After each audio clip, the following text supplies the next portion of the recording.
എൻ്റെ പേര് പോളക്കര. ഞാൻ ഒല്ലൂർ സ്വദേശിയാണ്. ഒല്ലൂര് സെൻറ് ആന്റണീസ് പള്ളിയാണ് എൻ്റെ അടുക്ക. ഒരു പക്ഷേ ഒല്ലൂർ പള്ളി എന്ന് പറഞ്ഞാൽ പലരും സെൻറ് ആന്റണീസ് ചർച്ച് എന്ന് പറഞ്ഞാൽ അറിയില്ല. മാലാഖ പള്ളി എന്നാണ് പൊതുവെ അറിയപ്പെടുക.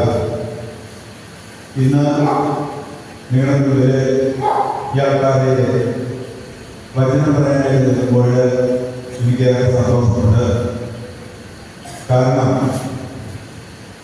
ഏതാനും മാസങ്ങൾക്ക് മുൻപ് വിദേശ പള്ളിയിൽ അച്ഛൻ്റെ ഒരു ധ്യാനം ഉണ്ടായിരുന്നു. ആ ധ്യാനത്തിൽ വചനം പറയാനായിട്ട് നിൽക്കുമ്പോൾ എൻ്റെ അമ്മ വീട് വിദേശിലാണ്. അപ്പം എനിക്ക് മാമോദിസ മുക്കിയത് വിദേശ പള്ളിയിലാണ്. അപ്പം ആ പള്ളിയിൽ നിന്ന് വചനം പറയാനായിട്ട് ആദ്യമായിട്ടാണ് ഒരു ചാൻസ് കിട്ടുന്നത്. അപ്പം എനിക്ക് വളരെ സന്തോഷമായിരുന്നു.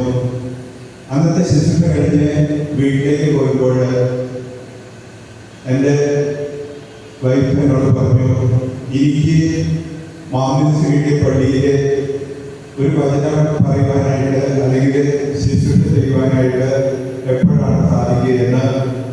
ഇപ്പോഴാണത് സാധിച്ചിരിക്കുന്നത്. എൻ്റെ ഭാര്യ ലൂലു പോള് നമ്മുടെ ഇപ്പോൾ സ്വർഗത്തിലിരുന്ന് നമ്മുടെ ശുശ്രൂഷ പങ്കെടുക്കുന്ന ബഹുമാനപ്പെട്ട ജോഡി ചെറുപ്പച്ചൻ്റെ അമ്മായിയുടെ മകളാണ്. അതുകൊണ്ട് തന്നെ ഇവിടെയായിരുന്നു, ഈ പള്ളിയിലാണ് അവളെ മാമോദിസ കിട്ടിയത്. അതുകൊണ്ട് ഞാൻ രണ്ടുപേർക്കും യാത്രയിൽ നിന്ന് വചനം പറയുമ്പോൾ അതുപോലെ തന്നെ ഇവിടെ ശുശ്രൂഷ നടത്തുമ്പോൾ വളരെയധികം സന്തോഷമുണ്ട്. ഹല്ലേലൂയ. സ്നേഹമുള്ളവരെ, ഇന്ന് നമ്മൾ ധ്യാനിക്കാൻ പോകുന്ന വചനം പല പ്രാവശ്യം ഈ ദിവസങ്ങളിൽ തന്നെ നമ്മളോട് പറഞ്ഞിട്ടുള്ള വചനമാണ്. ജെറമ്യാ പ്രവചനം 29-ാം അധ്യായം 11 മുതൽ 11-12 വചനങ്ങൾ. വചനപ്രകാരം പറയുക, നമുക്കെല്ലാവർക്കും പറയുന്ന വചനമാണ്. കർത്താവ് അരുളി ചെയ്യുന്നു, നിങ്ങളെ കുറിച്ചുള്ള പദ്ധതി എൻ്റെ മനസ്സിലുണ്ട്. നിങ്ങളുടെ നാശത്തിനല്ല, ക്ഷേമത്തിനുള്ള പദ്ധതിയാണത്. നിങ്ങൾക്ക് ശുഭമായ ഭാവിയും പ്രത്യാശയും നൽകുന്ന പദ്ധതി. തുടർന്ന് പറയുകയാണ്, അപ്പോൾ നിങ്ങൾ എന്നെ വിളിച്ചപേക്ഷിക്കും, എൻ്റെ അടുക്കൽ വന്ന് പ്രാർത്ഥിക്കും, ഞാൻ നിങ്ങളുടെ പ്രാർത്ഥന സ്വീകരിക്കും. ഹല്ലേലൂയ. ഇന്ന് ഈ ധ്യാനത്തിന് ഇന്നലെ ഇന്നായിട്ട് 3-ാമത്തെ ദിവസമാണ് നമ്മുടെ ധ്യാനം. ഈ 3 ദിവസങ്ങളില് ഈ ധ്യാനത്തില് ഇവിടെ വന്നിട്ടുണ്ടെങ്കിൽ കർത്താവ് പറയുകയാണ്, നിങ്ങളെ അന്വേഷിക്കും, എൻ്റെ അടുക്കൽ വന്ന് പ്രാർത്ഥിക്കും, അപ്പോൾ ഞാൻ നിങ്ങളുടെ പ്രാർത്ഥന ശ്രമിക്കും. ഹല്ലേലൂയ. സ്നേഹമുള്ളവരെ, നമ്മുടെ ജീവിതത്തില് നമുക്ക് പല വിധത്തിലുള്ള സഹനങ്ങള്, വേദനകള്, ദുഃഖങ്ങള് ഒക്കെ കടന്നു വരാം. ഒരു പക്ഷേ ഈ ധ്യാനത്തിൽ വന്നിരിക്കുന്ന നിങ്ങൾ ഓരോരുത്തരും പല വിധത്തിലുള്ള രോഗപീഠകളാലോ അല്ലെങ്കിൽ പല വിധത്തിലുള്ള പ്രാർത്ഥനീയങ്ങളാലോ വർഷങ്ങളായിട്ട് പ്രാർത്ഥിച്ചുകൊണ്ടിരിക്കുന്ന നിയോഗം, മാസങ്ങളായിട്ട് പ്രാർത്ഥിച്ചുകൊണ്ടിരിക്കുന്ന നിയോഗം, അല്ലെങ്കിൽ ഈ അടുത്ത കാലത്ത് 1-2 ദിവസങ്ങളായിട്ട് പ്രാർത്ഥിച്ചുകൊണ്ടിരിക്കുന്ന നിയോഗം, ഈ നിയോഗങ്ങളിലൂടെ ആയിരിക്കാം ഈ ദേവാലയത്തിലേക്ക് കടന്നു വന്നിരിക്കുക. പക്ഷേ കർത്താവ് പറയുകയാണ്, നിങ്ങളെ കുറിച്ചുള്ള പദ്ധതി എൻ്റെ മനസ്സിലുണ്ട്. നിങ്ങളുടെ നാശത്തിനല്ല, ക്ഷേമത്തിനുള്ള പദ്ധതിയാണിത്. നമ്മൾ ഓരോരുത്തരെയും കുറിച്ച് ദൈവത്തിന് വ്യക്തമായിട്ടുള്ള പദ്ധതിയുണ്ട്. ആ പദ്ധതി അനുസരിച്ച് തന്നെ ദൈവം നമ്മെ മുന്നോട്ട് കൊണ്ടുപോകുകയുള്ളൂ. ഞാനിപ്പോൾ നിൽക്കുന്നത് ഒരു ദൈവിക പദ്ധതിയാണ്. ഞാൻ ഒരിക്കലും ഒരു വചന പ്രഘോഷകനോ അല്ലെങ്കിൽ ഒരു ആത്മീയ ശുശ്രൂഷകനാകണമെന്നോ വിചാരിച്ച വ്യക്തിയല്ല. അങ്ങനെയല്ല എന്റെ ജീവിതം മുന്നോട്ട് പോയിരുന്നത്. പക്ഷെ ഞങ്ങൾ വിവാഹം കഴിഞ്ഞിട്ട് വളരെ വർഷങ്ങളായിട്ട് കുഞ്ഞുങ്ങളില്ലാത്ത അവസ്ഥ വന്നു. കുഞ്ഞുങ്ങളില്ലാത്ത അവസ്ഥ വന്നു കഴിഞ്ഞപ്പോൾ ഞങ്ങൾ ഒരു ട്രീറ്റ്മെന്റിനൊക്കെ പോയി. ട്രീറ്റ്മെന്റ് ഒക്കെ കഴിഞ്ഞപ്പോൾ ഡോക്ടർ പറഞ്ഞു, നിങ്ങൾക്ക് രണ്ടുപേർക്കും പ്രത്യേകിച്ച് ഒരു പ്രശ്നം ഞാൻ കാണുന്നില്ല. അതിനോടൊപ്പം തന്നെ ഡോക്ടർ പറയുകയാണ്, ഡോക്ടർ സിസ്റ്ററാണ്, നിങ്ങളൊരു കാര്യം ചെയ്യേ, കോട്ടയിലോ ദൈവന്റെ പോയിട്ട് ഒരു ധ്യാനമുണ്ട്, അപ്പൊ നിങ്ങൾക്ക് കുഞ്ഞിനെ ലഭിക്കും. ഹല്ലേലൂയ. ഞാനാണെങ്കിൽ ആ കാലഘട്ടത്തില് കോട്ട ഡിവൈൻ ശുശ്രൂഷയ്ക്ക് എതിരായിട്ടുള്ള ഒരു വ്യക്തിയായിരുന്നു. കാരണം തൃശ്ശൂര് എനിക്കറിയാവുന്ന പലരും കോട്ടയിലും ഡിവൈനിലും ധ്യാനത്തിന് പോകുന്ന പലരും നല്ല വ്യക്തിക്കാരെ എൻ്റെ ഒന്ന് രണ്ട് സുഹൃത്തുക്കളൊക്കെ ഉണ്ട്, വലിയ ബിസിനസ്സുകാരായിരുന്നു. അതൊക്കെ കഴിഞ്ഞ് ചതുർശീലമൊക്കെ കടന്നു വന്നു, മദ്യപാനശീലം അങ്ങനെ ശീലമൊക്കെ കടന്നു വന്നു. അതിന്റെ പിന്നാലെ ബിസിനസ് ആകെ വളർന്നു, കടം കയറി. ഈ അവസ്ഥയില് കോട്ടയിൽ പോയി ധ്യാനം കൂടി. അവിടെ നിന്ന് ഇവര് മദ്യപാനശീലമൊക്കെ മാറി ഇവര് വീണ്ടും ബിസിനസ്സൊക്കെ തലച്ചു വളർന്നു. ആ ഒരു അവസ്ഥയിലാണ്. അപ്പൊ എന്റെ കാരണം എന്താണെന്ന് വെച്ച് കഴിഞ്ഞാല്, ഞാനാണെങ്കിൽ വിശുദ്ധനായ ഒരു മനുഷ്യനാണ്. ഇങ്ങനെ വിശുദ്ധനായിട്ടുള്ള മനുഷ്യർക്ക് പോകാൻ വേണ്ടിയ സ്ഥലമല്ല കോട്ടാശ്രമവും ഡിവൈനും. ഹല്ലേലൂയ. ഇങ്ങനെ ചിന്തിക്കാനായിട്ട് കാരണമുണ്ട്. എന്റെ വീട് കൊല്ലൂര് നമ്മുടെ കോൺവെന്റിന്റെ തൊട്ടാണ്. 1ാം ക്ലാസ് തൊട്ട് തന്നെ അമ്മ കുർബാനയ്ക്ക് 6 മണിക്ക് കുർബാനയുണ്ട്. എല്ലാ ദിവസവും കുർബാനയ്ക്ക് പോകും. അതുപോലെ തന്നെ വളർന്നു വന്നപ്പോൾ വളരെ ആൾക്കാർ ഭാഗമായിരുന്നു. പിന്നീട് തന്നെ എനിക്ക് ജോലി കിട്ടിയ ശേഷം തന്നെ ഒരു ദിവസം പോലും ഞായറാഴ്ച കുർബാന മുടങ്ങിയതായിട്ട് എനിക്ക് ഓർമ്മയില്ല. ബാങ്കിലാണെന്ന് വെച്ച് കഴിഞ്ഞാൽ ഒരു നന്നായിട്ട് ജോലി ചെയ്യും. എൻ്റെ കൂടെ ജോലി ചെയ്യുന്നതിന് വെല്ലുവിളി കിട്ടുന്നുണ്ട്. ആൾക്കറിയാം, നന്നായിട്ട് ജോലി ചെയ്യും. അതുകൊണ്ട് മാനേജർമാരൊക്കെ സ്ഥാപിക്കുകയാണ്. അപ്പൊ എനിക്ക് ധാരണ എന്താണെന്ന് വെച്ച് കഴിഞ്ഞാൽ, ഞാൻ വളരെ വിശുദ്ധനായിട്ടുള്ള മനുഷ്യനാണ്. എന്നെ പോലെ വിശുദ്ധർക്ക് പോകാൻ പറ്റിയ സ്ഥലമല്ല കോട്ടാശ്രമം. ഹല്ലേലൂയ.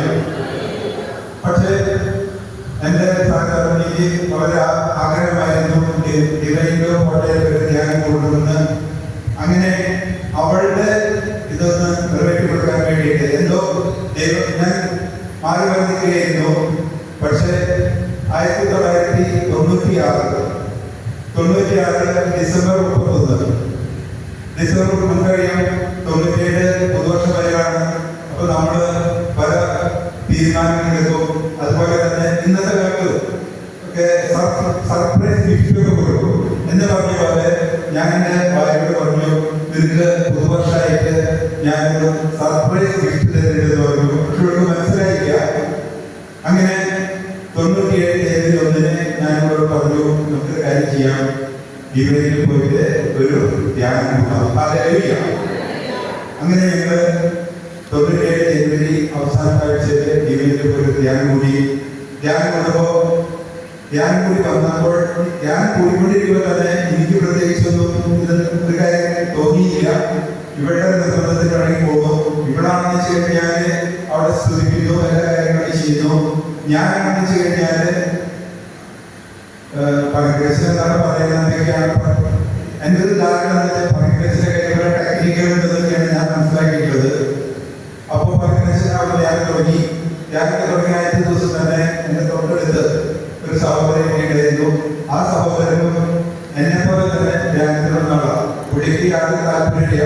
ഭാര്യയുടെ നിർബന്ധത്തിൽ പഴകിയിട്ടാണ് ആൾ വന്നിട്ടുള്ളത്. അപ്പൊ നമുക്കറിയാം, ഒരു ഒരേ സ്വഭാവത്തിലൂടെ പെട്ടെന്ന് കൂട്ടുകാരാവും. അപ്പൊ ഞങ്ങൾ കൂട്ടുകാരായിട്ട് പങ്കെടുത്ത് അവിടെ രോഗശാന്തിയൊക്കെ പറയുമ്പോൾ ഞങ്ങൾ തന്നെ പറയാണ്, ഇത് അച്ഛൻ അന്ന് 35 ധ്യാനത്തിനുണ്ട്.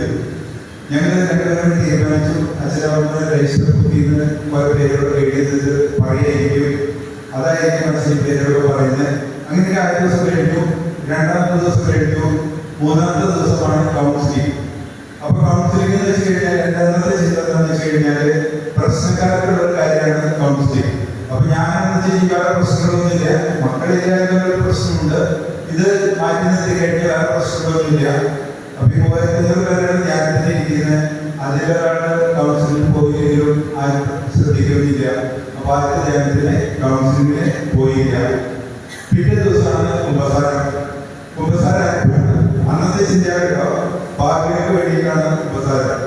ഞാനെന്ന് വെച്ച് കഴിഞ്ഞാൽ എൻ്റെ കയ്യിൽ വേറെ ഒരു ശീലങ്ങളോ അങ്ങനത്തെ പരിപാടികളൊന്നും ഇല്ല. അപ്പൊ ഞാൻ ആദ്യം പറഞ്ഞല്ലോ, ഞാനൊരു വിശുദ്ധനായിട്ടാണ് ഞാൻ അതിനെ കണക്കാക്കിയിരുന്നത്. അപ്പൊ കുമ്പസാരത്തിന് പോയില്ല. സ്നേഹമുള്ളവരെ, ഇന്ന് പുറമേക്ക് തിരിഞ്ഞു നോക്കുമ്പോൾ ഈ കഴിഞ്ഞ 34 വർഷമായിട്ട് അനേകം മക്കൾക്ക് കൗൺസിലിംഗ് കൊടുക്കുവാനും അതുപോലെ തന്നെ അനേകം മക്കളെ കുമ്പസാര ഉദാശത്തിലേക്ക് കൊണ്ടുവരുവാനുമായിട്ട് എനിക്ക് സാധിച്ചു എന്നതാണ് വലിയ ദൈവാനുഗ്രഹം. Hallelujah, hallelujah.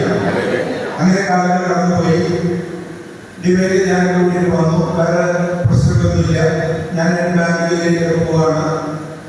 അങ്ങനെയുള്ള സമയത്ത് ഞാൻ പറഞ്ഞല്ലോ, ബാങ്ക് അത്യാവശ്യം ജോലി ചെയ്യും. പക്ഷെ ഒരു കാര്യമുണ്ട്, ദൈവം ഞാൻ ആദ്യം പറഞ്ഞതാണ്, നിങ്ങളെ കുറിച്ചുള്ള പദ്ധതി എൻ്റെ മനസ്സിലുണ്ട്.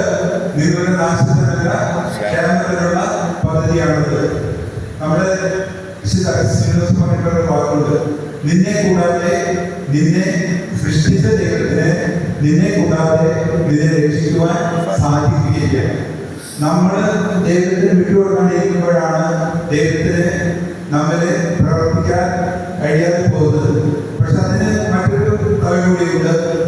നമ്മൾ ദൈവത്തിന് വിട്ടുകൊടുക്കുന്നില്ലെങ്കിൽ നമ്മൾ പറയുന്നുണ്ടല്ലോ, ഇത് പറഞ്ഞത് നമ്മൾ വചനം പറയുന്നത് യോഹന്നാന്റെ സുവിശേഷം 15:16, നിങ്ങൾ എന്നെ തിരഞ്ഞെടുക്കുകയല്ല, ഞാൻ നിങ്ങളെ തിരഞ്ഞെടുക്കുകയാണ് ചെയ്തത്. ദൈവം എന്നെയും നിങ്ങളെ തിരഞ്ഞെടുക്കുന്നുണ്ടെങ്കിൽ ദൈവം അത് പ്രാവർത്തികമാക്കും. അതിനുള്ള വഴി ദൈവം കാണാം. ഈ വഴി കാണുന്നത് ഒരു പക്ഷേ നമുക്ക് അത്ര സുഖകരമായിട്ട് തോന്നില്ല.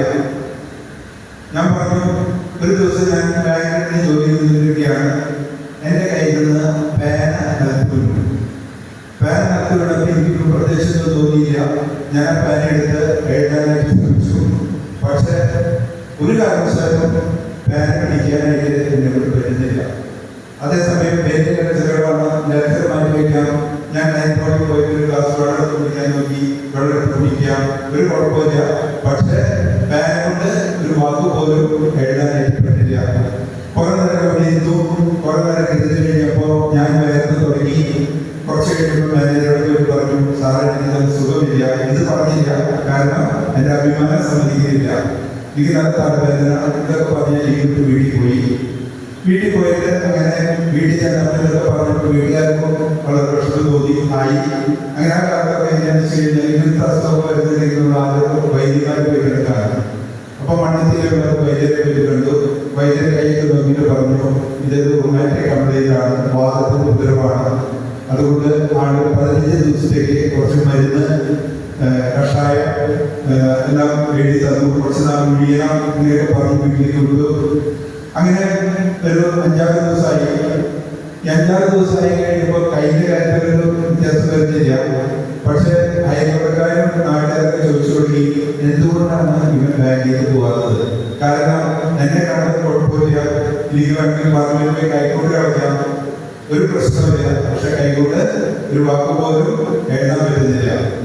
ഇങ്ങനെ ചോദ്യങ്ങൾ വന്ന് തുടങ്ങിയപ്പോൾ അവര് തന്നെ തീരുമാനിച്ചു, ബാങ്കിൽ എന്തെങ്കിലും പ്രശ്നങ്ങൾ ഉണ്ടായിട്ടുണ്ടാവും, അതുകൊണ്ടാണ് ഇവർ ബാങ്കിലേക്ക് പോകാത്തത്. ഇങ്ങനെ ഇവരിൽ നിന്ന് രക്ഷപ്പെടാൻ വേണ്ടിയിട്ട് പ്രത്യേകിച്ച് ഞാൻ പറഞ്ഞാൽ അതാണ് പറഞ്ഞത്, ദൈവം ചില കാര്യങ്ങൾ നമുക്ക് വെളിപ്പെടുത്തി തരും. കോട്ടയിൽ ഡിവൈഡ് ധ്യാനം കൂടിയപ്പോൾ അന്നൊരു കാര്യം മനസ്സിലാക്കിയിട്ടുണ്ടായിരുന്നു, ഈ ലോകത്തിൽ തന്നെ 365 ദിവസവും വചന ശുശ്രൂഷ നടക്കുന്ന ഏക സ്ഥലം കോട്ടാശ്രമമാണ്. അന്ന് ഈ കോവിഡിന് മുമ്പ് എല്ലാ ദിവസവും രാവിലെ 9:30 മുതൽ വൈകിട്ട് 4 മണി വരെ അവിടെ വചന ശുശ്രൂഷയുണ്ട്. ഇത് അവിടെ ധ്യാനത്തിൽ കേട്ടിട്ടുണ്ടായിരുന്നു. എന്തോ ഒരു പ്രചോദനം വേണ്ടി ഞാൻ വീട്ടിൽ പറഞ്ഞു, ഞാൻ കാര്യം ചെയ്യാം, ആൾക്കാരുടെ കയ്യിൽ നിന്ന് രക്ഷപ്പെടാൻ വേണ്ടിയിട്ട് ഞാൻ കോട്ടയിൽ പോയി വചനം കേൾക്കാം. ഹല്ലേലൂയ. അങ്ങനെ രാവിലെ ബാങ്കിൽ പോകുന്നവരെ വീട്ടിൽ നടന്നു. സ്പോട്ടിൽ പോകുന്നു. 4 മണി ബസ്സിൽ കേൾക്കുന്നു. ഉച്ചയ്ക്ക് ഒന്നാമത് ബ്രെഡ് കരിഞ്ഞരികളാണ്. ആ കരിഞ്ഞരികളുടെ ബ്രെഡൊക്കെ കഴിക്കും. എന്തൊക്കെയോ അച്ഛന്മാർ പറയുന്നത്, ചില പ്രദേശത്ത് പറയുന്നത് ഞാനത് ശ്രദ്ധിക്കുന്നില്ല. എനിക്കെന്റെ ചിന്ത ഈ കയ്യിലെ കാര്യം മാത്രമുള്ളൂ. അങ്ങനെ കുറച്ച് ദിവസം 3-4 ദിവസം പോയി. ആ സമയത്താണെങ്കിൽ അവിടെ ഞാൻ നോക്കിയപ്പോൾ പന്തിലൊക്കെ കാണാനുണ്ട്. എന്താ സംഗതി എന്ന് എനിക്ക് മനസ്സിലായില്ല. പിറ്റേ ബുധനാഴ്ച നമുക്കാണ് മനസ്സിലാവുന്നത് 93-ലെ കോട്ട ദേശീയ ബൈബിൾ കൺവെൻഷൻ അന്നാണ് തുറന്നതെന്ന്. ഞാൻ അവിടെ ഇരുന്നു. അങ്ങനെ കൺവെൻഷൻ തുടങ്ങി. കൺവെൻഷന്റെ ഉദ്ഘാടന പ്രസംഗം കഴിയുന്ന സമയത്ത് ഒരു വ്യക്തി എന്നെ വന്ന് വിളിച്ചു, പോളെ നീ എല്ലാ ദിവസവും കൺവെൻഷൻ വരുന്നുള്ളത്. ഞാൻ ഈ മനുഷ്യന്റെ മുഖത്തേക്ക് നോക്കിയപ്പോൾ ഞെട്ടിപ്പോയി. ഞാൻ ആരും പറഞ്ഞല്ലോ, തൃശ്ശൂരത്തെ ബിസിനസ്സുകാരൻ, ഇയാളുടെ മൂലമാണ് ഞാൻ കോട്ടയത്തേക്ക് വരണ്ട എന്ന് തീരുമാനിച്ചിരുന്നത്. ആ മനുഷ്യനാണ് എന്നെ വിളിക്കുന്നത്, ചോദിക്കുന്നത് നീ എല്ലാ ദിവസവും കൺവെൻഷൻ വരുന്നുണ്ടോ എന്ന്. ഞാൻ ഈ മനുഷ്യന്റെ മുഖത്ത് നോക്കി. ഞാൻ പറഞ്ഞു എല്ലാ ദിവസവും ഞാൻ വരുന്നുണ്ട്. അതിന്റെ പിന്നാലെ ഇയാൾ പറഞ്ഞു, അങ്ങനെയാണെങ്കിൽ അച്ഛനെ ചെയ്യുന്നത് കാണണം. ഞാൻ പറഞ്ഞു, ബന്ധു സുഹൃത്തെ, അച്ഛനെ എനിക്ക് അറിയില്ല. ഞാൻ അച്ഛനെ കാണാനാണ് വന്നത്, ഞാൻ കൺവെൻഷൻ കൂടാനാണ് വന്നത്. ഇതേ പക്ഷേ നിർബന്ധിച്ചു, അച്ഛനെ തന്നെ കാണണം. അപ്പൊ ആ സമയത്ത് നമുക്കറിയാം, ഇപ്പൊ നമ്മുടെ അച്ഛനെ കാണാനായി കഴിഞ്ഞാൽ നമുക്ക് അച്ഛനോട് ചെന്ന് പ്രാർത്ഥിക്കണം പറഞ്ഞു കഴിഞ്ഞാൽ വലിയ കാര്യമാണ്. ഈ കൺവെൻഷന്റെ സമയത്തൊക്കെ കാണിച്ചു കഴിഞ്ഞാല് അച്ഛന്മാരെ കാണാൻ വലിയ ക്യൂ ആണ്. ഈ ക്യൂവില് നിൽക്കാതെ അച്ഛനെ വിളിക്കുന്നതെന്ന് പറയുമ്പോ അപ്പുറത്ത് ഇരിക്കുന്ന ആൾക്കാരെ നോക്കുക, ചെന്നായി ഇത്ര ഇതായി അച്ഛൻ കാണുന്ന പറഞ്ഞിട്ട് വിളിച്ചിട്ട് പോകാതിരിക്കുന്നതിനൊരു തോന്നല് അവരുടെ വിചിത്ര ജീവിതം പോലെ നോക്കുകയാണ്. ഈ നോട്ടൊക്കെ വേണ്ടത് വിളിഞ്ഞ രക്ഷപ്പെടാൻ വേണ്ടി അവരുടെ ശരിക്കും അവരുടെ കൂടെ അച്ഛനെ കാണാൻ പോയി. അപ്പൊ ഒന്നാമത് ഉണ്ടായിരുന്ന അച്ഛൻ ബഹുമാനപ്പെട്ട ആന്റണി പൈപ്പിയച്ചനാണ്. അച്ഛനെന്ന് കൊച്ചച്ഛനാണ്.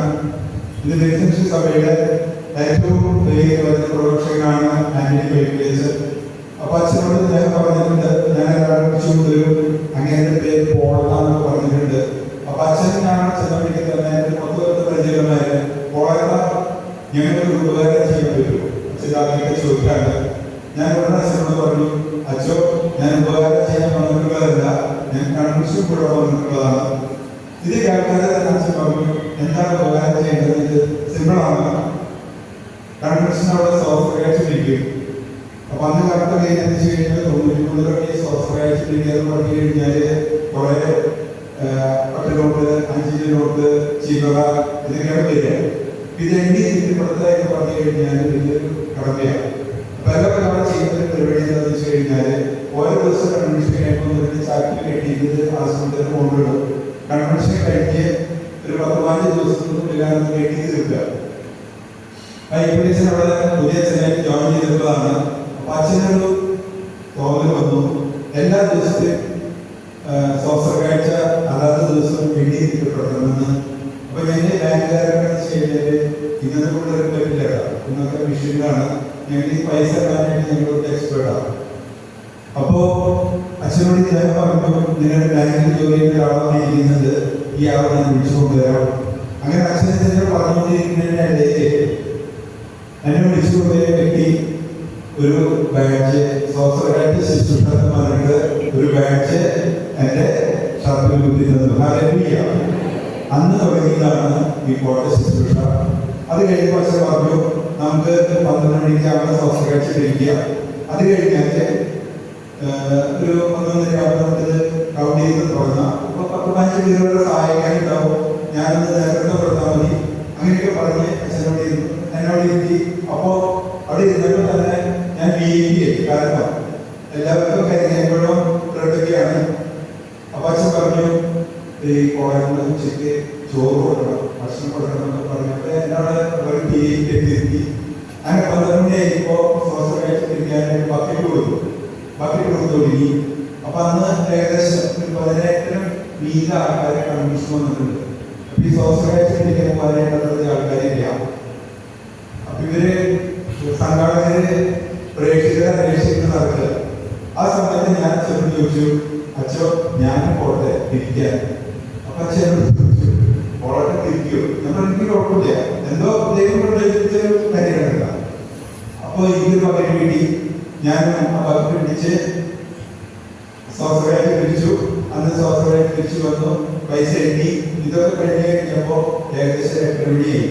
അന്ന് നമ്മുടെ ഫോൺ മൊബൈൽ പരിപാടികളൊന്നും ഇല്ല. സാധാരണ വീട്ടിൽ 6 മണിക്ക് എന്താണ് ഞാനാണെന്ന് വെച്ച് കഴിഞ്ഞാൽ 8 എണ്ണി വീട്ടിൽ ബസ്സൊക്കെ കയറി ഒരു ചെറുതോ ഒരു 9:00-9:30 ഞാൻ പേടിച്ചിട്ടാണ് വീട്ടിൽ ചെല്ലുന്നത്. അവരുടെ കയ്യിൽ അമ്മയുടെ കയ്യിൽ നിന്നൊക്കെ കേൾക്കുക. അങ്ങനെ പേടിച്ചവിടെ കയറി ചെല്ലുന്ന വഴിക്ക് എന്നെ കണ്ടുപിടിക്കുക. അപ്പം പറഞ്ഞിട്ട് പറഞ്ഞതാണ്, അതെ ഈ ഫോട്ടോയിലേക്ക് പോകുമ്പോ പക്ഷേ ഈ പരിപാടി കിട്ടുമല്ലോ, ഇപ്പൊ പരിപാടി നമുക്ക് വേണ്ട. ഞാൻ ഞെട്ടിപ്പോയി. പല സന്ധ്യ വെച്ച് കഴിഞ്ഞ അയൽപക്കത്തും നാട്ടിൽ നിന്ന് കുറച്ച് പേര് കൺവെൻഷനായിരുന്നു. അവർ തന്നെ ജ്യൂസ് കൊടുത്തിട്ടുണ്ട്. മോനവിടെ ഒരു ബക്കറ്റൊക്കെ പിടിച്ച് നടക്കുന്നുണ്ട്. അങ്ങനെ സ്വസ്ഥമായിട്ട് പിടിച്ചിട്ടാണ് ഫോട്ടോ കൺവെൻഷൻ ഫോട്ടോ സിസ്റ്റം തുടങ്ങിയത്. സ്നേഹമുള്ളവരെ, പിറ്റേ ദിവസം കഴിയുമ്പോൾ 3-ാമത്തെ ദിവസം തൊട്ട് എൻ്റെ ഭാര്യ എൻ്റെ കൂടെ വന്നു. ഈ ആൾക്കാരെ എന്ന് പറയുമ്പോൾ എനിക്ക് വളരെ സന്തോഷത്തോടെ പറയാൻ പറ്റും. 93 മുതൽ 2026 വരെ ഒരു കൺവെൻഷൻ പോലും മുടങ്ങാതെ കൂടിയിട്ടുള്ള ദമ്പതികൾ ഒരുപക്ഷെ ഞങ്ങളായിരിക്കും. എല്ലാ കൺവെൻഷനും കൂടെ ഞാൻ എത്തിയിട്ടുണ്ട്. അതുപോലെ തന്നെ 2027 കൺവെൻഷൻ ഫെബ്രുവരിയിൽ വരുന്നുണ്ട്. അതിനുശേഷം 94 മുതൽ ഈ 2026 വരെയുള്ള എല്ലാ കൺവെൻഷനുകളിലും കൺവെൻഷൻ കമ്മിറ്റിയിൽ പ്രവർത്തിക്കാനുമായി ദൈവം എന്നെ അനുഗ്രഹിച്ചു. അതുകൊണ്ടാണ് ഇവിടെ പറയുന്നത്, നമ്മൾ ഈ പറയുന്നത് വ്യക്തമായിട്ട് നിങ്ങളെ കുറിച്ചുള്ള പദ്ധതി എന്റെ മനസ്സിലുണ്ട്. നിങ്ങളുടെ നാശത്തിനല്ല, ക്ഷേമത്തിനുള്ള പദ്ധതിയാണത്.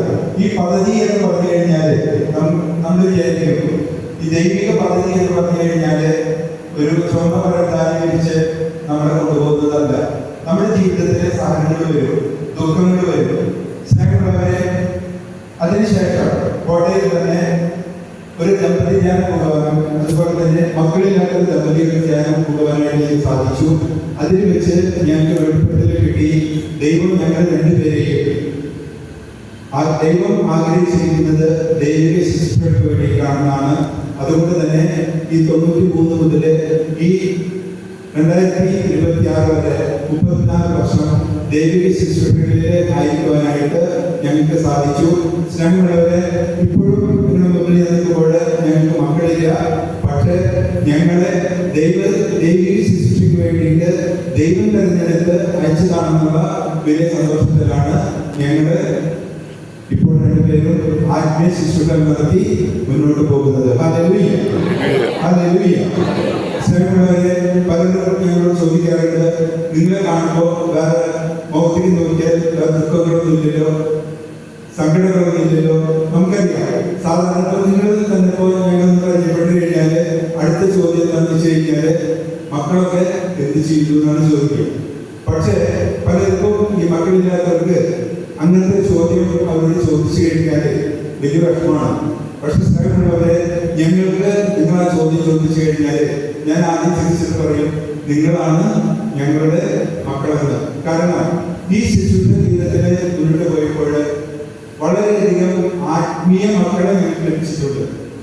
ഈ ആത്മീയ മക്കൾക്ക് വേണ്ടി പ്രാർത്ഥിക്കുവാനും പലപ്പോഴും പല സ്ഥലങ്ങളിലെ കൗൺസിലിംഗ് ഇരിക്കുമ്പോൾ അപ്പോഴാണ് നമുക്ക് മനസ്സിലാവുക നമ്മളൊക്കെ പുണ്യം ചെയ്തവരാണ്. കാരണം ഓരോരുത്തരുടെ പ്രശ്നങ്ങൾ, ഓരോരുത്തരുടെ അവർ കടന്നു പോകുന്ന വഴികൾ, ഇതൊക്കെ പറഞ്ഞ് ഇവർക്ക് പറയുമ്പോൾ എന്തൊക്കെയായാലും നമ്മൾക്ക് അപ്പോഴാണ് ചിന്തിക്കുക, കർത്താവെ മക്കളില്ലാതെ ഞങ്ങളെ ഞങ്ങളെ കൊണ്ടുപോകുന്നത് വലിയ നല്ലൊരു കാര്യത്തിനാണെന്നാണ്. പക്ഷെ ഒരു കാര്യമുണ്ട്, ഞങ്ങളോട് പ്രാർത്ഥന സഹായം ചോദിച്ചിട്ടുള്ള എല്ലാവരും, പ്രത്യേകിച്ച് കൗൺസിലിംഗ് വന്നൊക്കെ ചോദിച്ചിട്ടുള്ളവര്, ഞങ്ങളുടെ കുടുംബ പ്രാർത്ഥന എന്ന് പറഞ്ഞു കഴിഞ്ഞാൽ ഒരു മധ്യസ്ഥ പ്രാർത്ഥനയാണ്. കാരണം വേറെ ആരില്ല, ഞങ്ങൾ 2 പേരുള്ളൂ. അപ്പൊ ഞങ്ങളുടെ കുടുംബ പ്രാർത്ഥന സാധാരണ 2-2.5 മണിക്കൂറുണ്ട്. അതിലും മിക്കവാറും ഞങ്ങളോട് മധ്യസ്ഥ സഹായം ചോദിച്ചിട്ടുള്ള വ്യക്തികൾക്ക് വേണ്ടിയിട്ട് പ്രാർത്ഥിക്കുവാനായിട്ട് ആണ് നിങ്ങൾ ഉപയോഗിക്കുക. നമുക്ക് വേറെ വചനം, നമുക്ക് അറിയുന്ന വചനാണ് പ്രഭാഷകന്റെ രണ്ടാം അധ്യായത്തിലെ 5-ാമത്തെ തിരുവചനം വചനപ്രകാരം പറയുക, സ്വർണം അഗ്നിയിൽ ശുദ്ധി ചെയ്യപ്പെടുന്നു, സകലത്തിന്റെ ചൂളയിൽ കർത്താവിനെ സ്വീകാര്യരായ മനുഷ്യരും. വചനം പറയുകയാണ്, സ്വർണം അഗ്നിയിൽ ശുദ്ധി ചെയ്യപ്പെടുന്നു, സകലത്തിന്റെ ചൂളയിൽ കർത്താവിനെ സ്വീകാര്യരായ മനുഷ്യരും. സ്നേഹമുള്ളവരെ, നിങ്ങളുടെ ജീവിതത്തില് ദുഃഖങ്ങള്, സഹനങ്ങള്, വേദനകള് വരുന്നുണ്ട് എങ്കിൽ നിങ്ങൾക്ക് തീരുമാനിക്കാം, നിങ്ങളെ ദൈവം സ്നേഹിക്കുന്നു. അതുകൊണ്ട് തന്നെയാണ് നമുക്കറിയാം, റോമാലേഖനം 8:27 ദൈവത്തെ സ്നേഹിക്കുന്നവർക്ക് അവിടുത്തെ പദ്ധതി അനുസരിച്ച് വിളിക്കപ്പെട്ടവർക്ക് അവിടുന്ന് സകലതും നന്മയ്ക്കായി പരിണമിപ്പിക്കുന്നു. Hallelujah, hallelujah, hallelujah.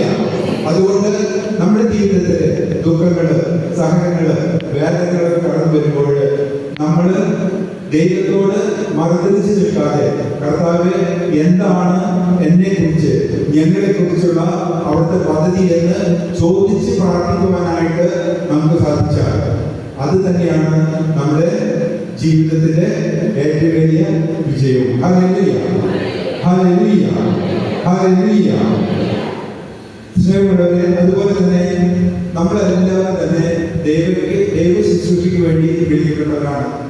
എല്ലാവരും ഇതുപോലെ തന്നെ പക്ഷേ ആൾക്കാരെ നിന്ന് വചനം പ്രഘോഷിക്കുവാനോ അല്ലെങ്കിൽ കൗൺസിലിംഗ് ശുശ്രൂഷ നടത്തുവാനോ ഒന്നും സാധിച്ചു എന്ന് വരില്ല. പക്ഷെ നമുക്ക് ഓരോരുത്തർക്കും നമ്മുടേതായിട്ടുള്ള രീതിയിൽ വചന പ്രഘോഷങ്ങള് അല്ലെങ്കിൽ ദൈവ ശുശ്രൂഷ നടത്താനായിട്ട് വരും. അതുകൊണ്ട് തന്നെയാണ് തോപ്പിട്ട് 4:14 പറയുന്നത്, ദൈവ ശുശ്രൂഷ ചെയ്താൽ പ്രതിഫലം ലഭിക്കും. കർത്താവിന് വേണ്ടി നമ്മൾ ശുശ്രൂഷ ചെയ്താൽ നമുക്ക് തീർച്ചയായിട്ടും ദൈവം പ്രതിഫലം ലഭിക്കും, പ്രതിഫലം തരും. ഞാൻ പറഞ്ഞത് 93 കൈകൊണ്ട് എഴുതാൻ പറ്റാത്ത അവസ്ഥയിലാണ് ഞാൻ ഈ ശുശ്രൂഷയ്ക്ക് കടന്നു വന്നത്. അന്ന് ഞാൻ ബാങ്കിലെ ഒരു ക്ലർക്കായിട്ട് ജോലി ചെയ്യായിരുന്നു. പിന്നീട് 2018 ദൈവം എന്നെ റിട്ടയർ ചെയ്യുമ്പോൾ ഞാൻ സൗത്ത് ഇന്ത്യൻ ബാങ്കിലാണ് ജോലി ചെയ്തിരുന്നത്. സൗത്ത് ഇന്ത്യൻ ബാങ്കിലെ അസിസ്റ്റന്റ് ജനറൽ മാനേജറായിട്ടാണ് റിട്ടയർ ചെയ്തത്. Hallelujah, hallelujah. എന്നാൽ ഈ 34 വർഷവും ഈ ജോലി ചെയ്തുകൊണ്ടിരിക്കുന്ന സമയത്ത് പോലും ദൈവ ശുശ്രൂഷ ചെയ്യുവാനായിട്ട് ദൈവം അനുഗ്രഹിച്ചു. Hallelujah, hallelujah. നമ്മൾ ദൈവിക പദ്ധതിക്ക് നിന്നു കൊടുക്കുകയാണെങ്കിൽ, ഞാനൊരു ട്രാൻസ്ഫർ പോലും ഞാൻ ചോദിച്ചത് വാങ്ങിയില്ല. പക്ഷേ പിന്നീടുള്ള ഓരോ ട്രാൻസ്ഫറും ഓരോ സ്ഥലത്ത് ചെല്ലുമ്പോഴും അവിടെ ഓരോ വിൻസെന്റിന് ആശ്രമം ഉണ്ടാവും. ഞങ്ങൾ പ്രധാനമായിട്ടും വിൻസെന്റിന് അച്ഛന്മാരായിട്ടാണ് ശുശ്രൂഷകളായിരിക്കുക. ഓരോ സ്ഥലത്ത് ചെന്നാലും ഒരു 8-9 വർഷം ചെന്നൈയിൽ ഉണ്ടായിരുന്നു, ചെന്നൈയിൽ 2 ആശ്രമങ്ങളുണ്ട്. ബാംഗ്ലൂർ ഉണ്ടായിരുന്നു, ബാംഗ്ലൂരിൽ 2 ആശ്രമങ്ങളുണ്ട്. കോയമ്പത്തൂർ ഉണ്ടായിരുന്നു, കോയമ്പത്തൂർ ആശ്രമമുണ്ട്. കോഴിക്കോട് ഉണ്ടായിരുന്നു, കോഴിക്കോട് പുതുപ്പാടിയിൽ ആശ്രമമുണ്ട്. അവസാനമായിട്ട് ഗോവയിൽ ഉണ്ടായിരുന്നു, ഗോവയിൽ 2 ആശ്രമമുണ്ട്. എവിടെയൊക്കെ നമുക്ക് ട്രാൻസ്ഫറുകൾ കിട്ടുന്നു അവിടെയൊക്കെ ദൈവം ഓരോ ആശ്രമങ്ങൾ ഒരുക്കി തരും. നമ്മൾ പ്രാർത്ഥിക്കുന്നത്, കർത്താവ് ഞങ്ങൾക്ക് ദൈവ ശുശ്രൂഷ ചെയ്യുവാനായിട്ട് അവിടുന്ന് അവസരങ്ങൾ ഒരുക്കി തരണമേ എന്നാണ്. അതുകൊണ്ട് സ്നേഹമുള്ളവരെ, ഈ ധ്യാനത്തിലായിരിക്കുമ്പോൾ നമുക്ക് ഒരു പ്രാർത്ഥന നിയമമായിട്ട് എടുക്കാം. ഞങ്ങൾക്ക് ഓരോരുത്തർക്കും ദൈവ ശുശ്രൂഷ ചെയ്യുവാനായിട്ട്, ദൈവ ശുശ്രൂഷ ചെയ്യുവാൻ പറഞ്ഞു കഴിഞ്ഞാൽ ഈ ധ്യാനത്തിൽ വന്നു. ഈ ധ്യാനത്തിൽ വന്നത് നിങ്ങൾക്ക് എന്തെങ്കിലും ചെറിയ ഒരു കാര്യം സാധിച്ചു കിട്ടി, ഒരു പ്രാർത്ഥന നിയമം സാധിച്ചു കിട്ടി. ഈ ഒരു പ്രാർത്ഥന നിയമം സാധിച്ചു കിട്ടിയിട്ടുണ്ടെങ്കിൽ അത് വീട്ടിലോ ഇടവകയിലൊക്കെ ആയിട്ട് മറ്റുള്ള മക്കളായിട്ട് പങ്കുവയ്ക്കുമ്പോൾ, അല്ലെങ്കിൽ ഇപ്പൊ എന്റെ കാര്യത്തിൽ എന്ത് പറയാം, അവിടെ സഹോദരൻ വന്നിട്ട് വചനം പറഞ്ഞു. ഞങ്ങളൊക്കെയാണെന്ന് വെച്ച് കഴിഞ്ഞാൽ സാധാരണ ജോർജ് ബ്രദറിന്റെ സാക്ഷി നമ്മൾ കേട്ടിട്ടുണ്ടാവും. ജോർജ് ബ്രദറിന്റെ കുഞ്ഞുങ്ങളുണ്ടായിരുന്നില്ല, പക്ഷെ പിന്നീട് കുഞ്ഞുങ്ങൾ കിട്ടി എന്നുള്ള സാക്ഷിയാണ്. അതുപോലെ തന്നെ ഒരു പക്ഷെ നിങ്ങൾ പല ശുശ്രൂഷകളിലും പല സാക്ഷികളും കേട്ടിട്ടുണ്ടായിരിക്കാം, പക്ഷെ പ്രാർത്ഥിച്ച കാര്യം കിട്ടിയിട്ടില്ല എന്നുള്ള സാക്ഷികൾ പക്ഷെ എന്റെ മാത്രമേ ഉണ്ടാവുകയുള്ളൂ. Hallelujah, hallelujah. അതുകൊണ്ട് തീർച്ചയായിട്ടും നിങ്ങൾക്ക് മറ്റുള്ളവർക്ക് പറഞ്ഞു കൊടുക്കാം. ഒരു സഹോദരൻ അവിടെ സാക്ഷി പറഞ്ഞു, ആ സാക്ഷി പറഞ്ഞതെന്ന് വെച്ച് കഴിഞ്ഞാല് പ്രാർത്ഥിച്ച കാര്യം കിട്ടിയില്ല, പക്ഷേ ഞാൻ വളരെ പറയാം, ഉത്തരം ദൈവം തന്നു. Hallelujah, hallelujah. അതുകൊണ്ട് തന്നെയാണ് അഗസ്തീനോസ് പുത്രൻ പറയുന്ന കാര്യം, നിന്നെ കൂടാതെ, നിന്നെ സൃഷ്ടിച്ച ദൈവത്തിന് നിന്നെ കൂടാതെ നിന്നെ രക്ഷിക്കുവാൻ സാധിക്കുകയില്ല. ദൈവത്തിന് നമ്മളെ രക്ഷിക്കണമെന്ന് ആഗ്രഹമുണ്ട്. പക്ഷേ നമ്മൾ ദൈവത്തിന് വിട്ടുകൊടുത്താലേ ദൈവത്തിന് നമ്മളെ രക്ഷിക്കുവാനായിട്ട് സാധിക്കുകയുള്ളൂ. നമ്മൾ വിട്ടുകൊടുക്കാണ്ടിരുന്നാലേ, നമ്മൾ ദൈവത്തെ സ്നേഹിക്കുന്നവരാണെങ്കിൽ ദൈവം തന്നെ അതിന് വഴികൾ കണ്ടുതരും. കാരണം നമുക്കറിയാം, ഒരു കൈയോട് ഒരു വാക്ക് പോലും എഴുതാൻ പറ്റാത്ത ഒരവസ്ഥയിൽ ആയപ്പോഴാണ് എനിക്ക് കോട്ടാശ്രമത്തിൽ ചെല്ലുവാനും അതുവഴി ഈ ശിശുദ്ധ ജീവിതത്തിലേക്ക് കടന്നു വരാനുമായിട്ട് സാധിച്ചത്. Hallelujah, hallelujah. അതുകൊണ്ട് തന്നെയാണ് നമ്മൾ വീണ്ടും പറയുകയാണ്, റോമ 8:18, നമുക്ക് വെളിപ്പെടാനിരിക്കുന്ന മഹത്വത്തോട് തുലനം ചെയ്യുമ്പോൾ ഇന്നത്തെ കഷ്ടതകൾ നിസ്സാരമാണെന്ന് ഞാൻ കരുതുന്നു. നമുക്ക് ദൈവം എന്തൊക്കെയോ തരാനായിട്ട് തീരുമാനിച്ചു വെച്ചിട്ടുണ്ട്. പക്ഷേ നമ്മുടെ ജീവിതത്തിൽ നമുക്ക് പറ്റുന്ന വേറൊരു പ്രശ്നം എന്താണെന്ന് വെച്ച് കഴിഞ്ഞാൽ, നമ്മൾ ഒരു കാര്യത്തിന് വേണ്ടി പ്രാർത്ഥിക്കും, അല്ലെങ്കിൽ തീരുമാനമെടുക്കും. ഈ തീരുമാനമെടുക്കുന്നത് ദൈവത്തോട് ആലോചന ചെയ്തിട്ടല്ല. ഞാനൊരു തീരുമാനം എടുക്കുകയാണ്. ഇന്ന് പലരും ഈ ഹോട്ടലൊക്കെ പ്രത്യേകിച്ച് താമസ ധ്യാനത്തിന് കൗൺസിലൊക്കെ വരുമ്പോൾ പലരും മക്കളുടെ പ്രശ്നങ്ങളായിട്ടാണ് വരിക. ഈ മക്കളുടെ പ്രശ്നം എന്ന് പറഞ്ഞു കഴിഞ്ഞാൽ ഇവർ തന്നെ തീരുമാനിക്കുകയാണ്, അല്ലെങ്കിൽ മക്കൾ തീരുമാനിക്കുകയാണ് വിദേശത്ത് പോയിട്ട് നേഴ്സിംഗ് പഠിക്കണം, അല്ലെങ്കിൽ വിദേശത്ത് പോയിട്ട് വീട്ടിൽ പഠിക്കണം. കാര്യം നല്ലതാണ്. പക്ഷേ ദൈവം ആഗ്രഹിക്കുക, അല്ലെങ്കിൽ അവരുടെ ഉപരി നന്മയ്ക്ക്, അവരുടെ ഉപരി നന്മയ്ക്ക് നല്ലത് വിദേശത്ത് പോയി പഠിക്കുന്നതായിരിക്കില്ല. ഈ ആഗ്രഹം നിവർത്തീകരിക്കാനായിട്ട് എന്താ ചെയ്തെന്ന് വെച്ച് കഴിഞ്ഞാൽ, ഫോറിനിലൊക്കെ പോയി പഠിക്കാനായിട്ട് 20 ലക്ഷം 25 ലക്ഷമൊക്കെ ചെലവുണ്ട്. 20 ലക്ഷം 25 ലക്ഷമൊക്കെ ലോൺ എടുത്തിട്ടാണ് പഠിക്കാൻ പറ്റില്ല. ഇപ്പൊ നമുക്കറിയാം, പലയിടത്തും ഇപ്പോൾ കാനഡയിലെ UK പ്രശ്നങ്ങളുണ്ട്. പലരും അവിടെ നിന്ന് പഠിത്തം കഴിഞ്ഞിട്ട് ജോലി കിട്ടാതെ തിരിച്ച് നാട്ടിലേക്ക് വന്നിരിക്കുന്ന പലരും അറിയാം. അപ്പൊ ഈ നാട്ടിലേക്ക് വന്നു കഴിഞ്ഞാൽ അടുത്ത പ്രശ്നം എന്ന് വെച്ച് കഴിഞ്ഞാൽ 25 ലക്ഷം കട വന്നിട്ടാണ്. ഈ കടമെന്ന് പറഞ്ഞു കഴിഞ്ഞാൽ ബാങ്കുകാർ വെറുതെ തരില്ല, നമ്മുടെ വീടും മറ്റു വസ്തുക്കളൊക്കെ പണയപ്പെടുത്തിയിട്ടാണ് ബാങ്ക് ലോൺ തരിക. ഈ ബാങ്ക് ലോൺ എടുത്തിട്ട് വന്നു കഴിയുമ്പോഴാണ് ഈ പ്രശ്നങ്ങൾ. പക്ഷേ നമ്മൾ ഇതിനു മുൻപ് ദൈവസന്നിധിയിൽ ഇരുന്ന് പ്രാർത്ഥിക്കുക, ദൈവമേ, എന്താണ് എന്നെ കുറിച്ചുള്ള ദൈവിക പദ്ധതി? ഈ ദൈവിക പദ്ധതി എന്താണെന്ന് പ്രാർത്ഥിച്ചു കഴിഞ്ഞാൽ, വചനെടുത്ത് നമ്മൾ പ്രാർത്ഥിച്ചിട്ട് വചനം എടുത്തു കഴിഞ്ഞാൽ വചനത്തിലൂടെ കർത്താവ് വ്യക്തമായിട്ട് നമുക്ക് ഉത്തരം തരും. വചനത്തിലൂടെ ഉത്തരം കിട്ടാത്ത ഒരു ചോദ്യം പോലും ഇല്ല. Hallelujah, hallelujah, hallelujah. ഞാൻ സാക്ഷില്ല. ഞാൻ ഞങ്ങളുടെ ചെന്നൈയിലെ 9 വർഷം ജോലി ചെയ്തിരുന്നു. ആ ജോലി ചെയ്തിരുന്ന സമയത്ത് അവിടെ 2 ആശ്രമങ്ങളുണ്ട്. ഒന്ന് അമ്പത്തൂരുടെ ആശ്രമം, 15 കിലോമീറ്ററാണ്. പിന്നെ എളാവൂരിൽ ആശ്രമമുണ്ട്, അതൊരു 50-55 കിലോമീറ്റർ ഉണ്ട്. ഈ 2 ആശ്രമത്തിലും മുടക്ക ദിവസങ്ങളിലൊക്കെ ഞങ്ങൾ ശുശ്രൂഷ ചെയ്യുവാറുണ്ട്. ഞാനെന്ന് വെച്ച് കഴിഞ്ഞാൽ അവിടെ 3 ഭാഷയിലാണ് ശുശ്രൂഷ. സാധാരണ വെള്ളിയാഴ്ച തമിഴ്, ശനിയാഴ്ച ഇംഗ്ലീഷ്, ഞായറാഴ്ച മലയാളം. ഞാൻ ബാങ്കിൽ പോകുന്ന കാരണം എനിക്ക് ഞായറാഴ്ച ശുശ്രൂഷയ്ക്ക് പോകാൻ പറ്റാറുള്ളൂ. അപ്പം ഞാൻ മിക്കവാറും അവിടെ മലയാളത്തിലാണ് ശുശ്രൂഷ ചെയ്യുക. അതേസമയം ഞാൻ ബാങ്കിൽ പോയി കഴിഞ്ഞാൽ മിക്കവാറും എൻ്റെ ഭാര്യ അമ്പലത്തിലേക്കൊക്കെ പോകും.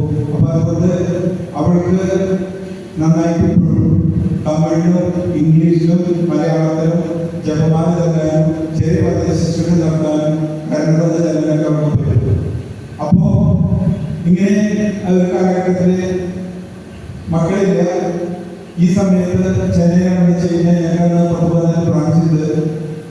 ആ ബ്രാഞ്ചിൽ ഇപ്പോൾ അന്ന് വർക്കിക്കുന്ന ബ്രാഞ്ചിൽ 5 കൊല്ലമായി. അപ്പോൾ ട്രാൻസ്ഫർ കിട്ടും. ട്രാൻസ്ഫർ കിട്ടുന്ന സമയത്ത് ഞങ്ങളുടെ ഡെപ്യൂട്ടി മാനേജറുടെ ടീമിനോട് പറഞ്ഞു, സാറേ, എനിക്കിവിടെ ബ്രാഞ്ച് മാറ്റി കിട്ടിയാൽ നല്ലതാണ്. അപ്പോൾ എന്നോട് അത്യാവശ്യം സ്നേഹമുണ്ട്. പാട് പറഞ്ഞു, ബ്രാഞ്ച് എന്നോട് പറഞ്ഞു, ബോഡി ബ്രാഞ്ച് തരാം, അവിടുത്തെ മാനേജർ ട്രാൻസ്ഫറാണ്, ഒരു 3 കൊല്ലമായി. അപ്പോൾ ആ ബ്രാഞ്ച് കൂടുതൽ തരാമെന്ന് പറഞ്ഞു. അപ്പോൾ സാധാരണ നിലയിൽ ഹെഡ് ഓഫീസർ ഓർഡർ എന്നത് DGM റെക്കമെൻഡ് ചെയ്താൽ കിട്ടും. അപ്പൊ ഞാൻ തീരുമാനിച്ചു എനിക്ക് ബ്രാഞ്ച് കിട്ടും. ഒരു ദിവസം 2 ദിവസമൊക്കെ ഞങ്ങൾ ചെന്നൈയിലൊക്കെ ഭയങ്കര റോഡ് ബ്ലോക്കാണ്. ഞാൻ ഈ പറഞ്ഞ ബ്രാഞ്ചിലേക്ക് ഞങ്ങൾ താമസിക്കുന്നത് 21 കിലോമീറ്റർ ഉണ്ട്. അപ്പോൾ ഡ്രൈവിൽ പോയിട്ട് എത്ര സമയം എടുക്കും ബ്രാഞ്ചിലെത്താനൊന്ന് നോക്കിയപ്പോൾ വന്നു. അങ്ങനെ ഞങ്ങൾ ചെന്നൈയിൽ തന്നെ തുടരാമെന്ന് തീരുമാനിച്ചിരിക്കുന്ന സമയത്താണ് എനിക്ക് ട്രാൻസ്ഫർ വന്നത്. തിരുപ്പൂരിലാണ്, കോയമ്പത്തൂർ തിരുപ്പൂർ സ്ഥലത്ത് തിരുപ്പൂരിലാണ് ട്രാൻസ്ഫർ വന്നത്. ഞാൻ ഞെട്ടിപ്പോയി. കാരണം കോയമ്പത്തൂർ ചെന്നൈയിൽ കണ്ടിന്യൂ വിചാരിച്ചിരിക്കുന്ന സമയത്താണ് തിരുപ്പൂരിൽ ട്രാൻസ്ഫർ വന്നപ്പോൾ DGM പറഞ്ഞു ഞാൻ ഫോട്ടോ റെക്കമെൻഡ് ചെയ്തത് ഇന്ന ബ്രാഞ്ചിലേക്കാണ്. ഒരു കാര്യം ചെയ്യാം, ഞാനെന്തെങ്കിലും വേറെ ഏതെങ്കിലും ബ്രാഞ്ചിലൂടെ തന്നെ മാറ്റി കിട്ടുന്നത് നോക്കാം എന്ന് പറഞ്ഞു. ഇത് പറഞ്ഞപ്പോൾ എൻ്റെ മനസ്സിൽ പെട്ടെന്നൊരു ആഗ്രഹം വന്നു.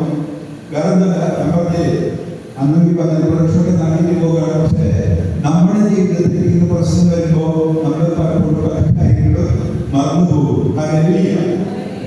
അപ്പോ അവിടുത്തെ ഈ ഏഴാമത്തെ ആശ്രമത്തിന്റെ പേര് ഡിവൈൻ മേഴ്സി റിട്രീറ്റ് സെന്റർ എന്നാണ്. അവിടെ എല്ലാ ദിവസവും രാവിലെ 9 മണി മുതൽ 4 മണി വരെ ദിവികാരനെ എഴുതി വെച്ച് ഓരോ മണിക്കൂർ ഇടവിട്ട് ആദ്യം തമിഴില്, പിന്നെ ഇംഗ്ലീഷില്, പിന്നെ മലയാളത്തില് കരിമൊക്കെ ചൊല്ലി പ്രാർത്ഥിക്കും. ധാരാളം പേര് വരും. പലപ്പോഴും ഉള്ള ദിവസങ്ങളിലൊക്കെ ഞങ്ങൾ വലിയ പ്രാർത്ഥന ലീഡ് ചെയ്യാറുണ്ട്. പലർക്കും അവിടെ നിന്ന് കടന്നു വന്നിട്ട് പല കാര്യങ്ങളും സാധിച്ചു കിട്ടിയതായിട്ട് ഞങ്ങൾക്ക് കണ്ടിട്ടുണ്ട്. പലരും സാക്ഷി പറയാൻ പറ്റാറുണ്ട്. അപ്പൊ ഞാൻ തീരുമാനിച്ചു നമുക്കൊരു കാര്യം ചെയ്യാം. ഒരു 5 ദിവസം ജീവിതത്തിൽ കേരളത്തിൽ പോയിട്ട് ദീപികാരത്തെ മുകളിൽ പ്രാർത്ഥിക്കാം.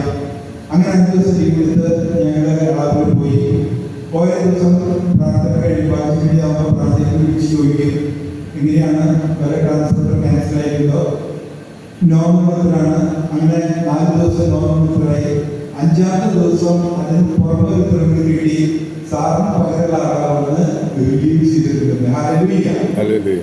ഇത്രയോളത്തിൽ കഴിഞ്ഞപ്പോൾ അച്ഛൻ പറഞ്ഞു നമുക്കൊരു കാര്യം ചെയ്യാം. നമുക്ക് ദിവികാരനെല്ലാം പോയി കഴിയുമ്പോൾ നമ്മുടെ ദിവികാരത്തിന്റെ മുമ്പിൽ നിന്ന് പ്രാർത്ഥിക്കാം. പ്രാർത്ഥിച്ചു കഴിഞ്ഞിട്ട് എന്താണ് ദൈവം പറയുന്നത് നമുക്ക് നോക്കാം. ദൈവം എന്താണ് ഈ കാര്യത്തില്, ദൈവത്തിന്റെ പദ്ധതി എന്താണെന്ന് നോക്കാന്ന് പറഞ്ഞിട്ട് ഞങ്ങൾ എല്ലാവരും പോയി കഴിഞ്ഞപ്പോൾ ഞാനും അച്ഛനും കൂടി ഒരു അരമണിക്കൂർ നേരം ദിവികാരത്തിന് മുമ്പിൽ സ്തുതിച്ച് പ്രാർത്ഥിച്ചു. അച്ഛന് വളരെ പെട്ടിട്ട് പറഞ്ഞു പോളക്ക നന്നായിട്ട് പ്രാർത്ഥിച്ചിട്ട് ഒരു വചനം എടുക്കാൻ പറഞ്ഞു. സ്നേഹമുള്ളവരെ, നിങ്ങളോട് ഞാൻ പറയുകയാണ്, എൻ്റെ ജീവിതത്തിൽ വചനപ്പെട്ടിയിൽ വചനം എടുക്കുമ്പോൾ ഇത്രയ്ക്കധികം പ്രാർത്ഥിച്ചിട്ട് ഞാൻ വചനം എടുത്തിട്ടില്ല. അങ്ങനെ പ്രാർത്ഥിച്ച് വചനം എടുത്തു.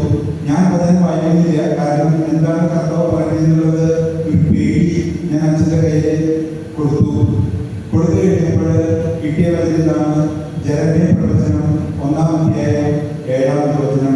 വചനപ്രകാരം പറയുക, ഞാൻ നയിക്കുന്നിടത്തേക്ക് നീ പോവുക. ഹല്ലേലൂയ. ഹല്ലേലൂയ. അതുകൊണ്ടാണ് ഞാൻ പറഞ്ഞത് നമ്മൾ വചനത്താൽ അപ്പോൾ അച്ഛൻ പറഞ്ഞു ഇത് ദൈവത്തിന്റെ പദ്ധതിയാണ്, ഇനിയൊന്നും ആലോചിക്കാനില്ല. അങ്ങനെ തന്നെ തിരുപ്പൂർ പോയപ്പോഴാണ് അറിയുന്നത് കോയമ്പത്തൂർ ആശ്രമം തിരുപ്പൂരിന് 38 കിലോമീറ്ററുള്ളൂ. അവിടെ അച്ഛനാണെന്ന് വെച്ച് കഴിഞ്ഞാല് ഞായറാഴ്ചകളിൽ മലയാളം ശുശ്രൂഷയ്ക്ക് ആരെങ്കിലും ഇടാനായിട്ട് ജപമാലയിൽ പ്രാർത്ഥിച്ചുകൊണ്ടിരിക്കുകയായിരുന്നു. അച്ഛന്റെ പ്രാർത്ഥന കേട്ടിട്ടാണ് ദൈവം ഞങ്ങളെ അങ്ങോട്ട് കൊണ്ടുപോയത്. ഹല്ലേലൂയ. ഹല്ലേലൂയ. ഹല്ലേലൂയ. സ്നേഹമുള്ളവരെ, ഇതുപോലെ തന്നെയാണ് നമ്മുടെ ജീവിതത്തിൽ പലപ്പോഴും പല സാഹചര്യങ്ങളും വരുമ്പോൾ നമ്മൾ ദൈവത്തോട് ചോദിക്കുന്ന ഒരു കാര്യമുണ്ട്, എന്തുകൊണ്ട് ദൈവമേ, എന്തുകൊണ്ട് ദൈവമേ എന്ന്. പക്ഷെ ഓരോ കാര്യത്തിനും ദൈവത്തിന് ഒരു പദ്ധതിയുണ്ട്. ഞാൻ ഈ സാക്ഷി പറഞ്ഞതിന് ആദ്യം ഈ കോട്ടയിലേക്ക് രാജ്യത്തിന് പോകില്ല എന്ന് പറഞ്ഞിരുന്ന സമയത്ത് ആ സമയത്ത് ഒരു പ്രാവശ്യം വൈഫ് പ്രഗ്നന്റ് ആയി കഴിഞ്ഞപ്പോൾ ഞാൻ പിന്നെ ഡോക്ടറെ ചോദിച്ചില്ല. ഡോക്ടറുടെ അടുത്തേക്ക് ഡോക്ടറെ കോട്ടയിലും ഡൽഹിയിലൊക്കെ പോയാൽ ഡോക്ടർ കുട്ടികളുണ്ടാവുള്ളൂ പറഞ്ഞിട്ട് എന്തുകൊണ്ട് ഇവിടെ പ്രഗ്നന്റ് ആയി എന്ന് ചോദിക്കണമെന്ന് ഞാൻ വിചാരിച്ചിരുന്നു. പക്ഷെ 5 മാസം കഴിഞ്ഞപ്പോൾ അത് മിസ്കാരേജ്. അതും ഒരു ദൈവിക പദ്ധതിയാണ്. കാരണം നിങ്ങൾക്ക് മക്കളുണ്ടാവും, അതിനുള്ളൊരു വഴി ദൈവത്തിന്റെ കയ്യിൽ മനസ്സിലാക്കി തന്നിട്ടാണ് ദൈവം ഞങ്ങൾ പറഞ്ഞത് നിങ്ങളെ ദൈവിക ശുശ്രൂഷയ്ക്ക് വേണ്ടിയിട്ടാണ് തെരഞ്ഞെടുത്തിരിക്കുന്നത് എന്ന്. Hallelujah, hallelujah, hallelujah, hallelujah. വീണ്ടും നമ്മുടെ റോമാലേഖനം 5-ാം അധ്യായം 4-ാമത്തെ തിരുവചനം. കഷ്ടത സഹനശീലവും, സഹനശീലം ആത്മധൈര്യവും, ആത്മധൈര്യവും പ്രത്യാശയും ഉളവാക്കുന്നു. പ്രത്യാശ നമ്മെ നിരാശരാക്കുന്നില്ല. നമ്മൾ പ്രത്യാശയിൽ ജീവിച്ചാൽ സന്തോഷത്തോട് കൂടിയിട്ട് നമുക്ക് മുന്നോട്ട് പോകാനായിട്ട് സാധിക്കും. അതുകൊണ്ട് സ്നേഹമുള്ളവരെ, ഈ ധ്യാനത്തിൽ വന്നിരിക്കുന്ന നിങ്ങളോട് എനിക്കൊരു കാര്യം പറയാനുള്ളൂ. പ്രത്യാശ കൈവിടരുത്.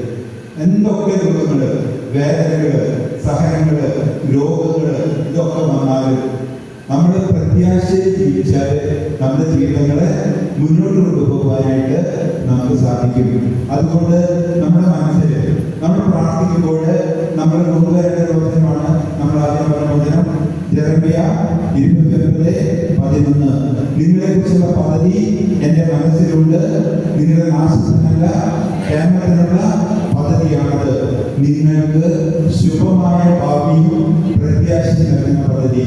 നമ്മൾ പ്രത്യേകമായി പ്രാർത്ഥിക്കേണ്ടത്, ദൈവമേ എന്നെ കുറിച്ചുള്ള, ഞങ്ങളെ കുറിച്ചുള്ള, അല്ലെങ്കിൽ ഞങ്ങളുടെ കുടുംബത്തെ കുറിച്ചുള്ള, മക്കളെ കുറിച്ചുള്ള പദ്ധതികൾ എന്താണ് എന്ന് ഞങ്ങൾക്ക് വെളിപ്പെടുത്തി തരണമേ. ആ പദ്ധതി വെളിപ്പെട്ട് കിട്ടിയാൽ അതനുസരിച്ച് നമ്മുടെ ജീവിതങ്ങൾ മുന്നോട്ട് കൊണ്ടുപോകാനായിട്ട് നമുക്ക് സാധിക്കും. Hallelujah, hallelujah, hallelujah, hallelujah, hallelujah. എഴുന്നേറ്റ് നിൽക്കാം. നന്ദി പറഞ്ഞ് പ്രാർത്ഥിക്കുന്നു. കർത്താവേ, ഈ ധ്യാനത്തെ സംബന്ധിച്ചുകൊണ്ടിരിക്കുന്ന എല്ലാ ദൈവങ്ങളെയും അവരുടെ കരുണയിലേക്ക് സമർപ്പിച്ച് പ്രാർത്ഥിക്കുകയാണ്. ഈ ധ്യാനം കഴിഞ്ഞ് നാളെ അവരുടെ ഭവനങ്ങളിലേക്ക് മടങ്ങി പോകുമ്പോൾ ഓരോ മക്കളെയും കുറിച്ചുള്ള അവിടുത്തെ പദ്ധതികൾ അവർക്ക് വെളിപ്പെടുത്തി കൊടുക്കണമേ. ഈ പദ്ധതി അനുസരിച്ച് ഓരോരുത്തരുടെയും ജീവിതങ്ങൾ ക്രമീകരിക്കുവാനായിട്ട് ഇവരെല്ലാവരെയും അനുഗ്രഹിക്കണമേ. അമ്മേ മാതാവേ, അമ്മയുടെ പ്രത്യേക സഹായിയായി പ്രാർത്ഥിക്കുകയാണ്.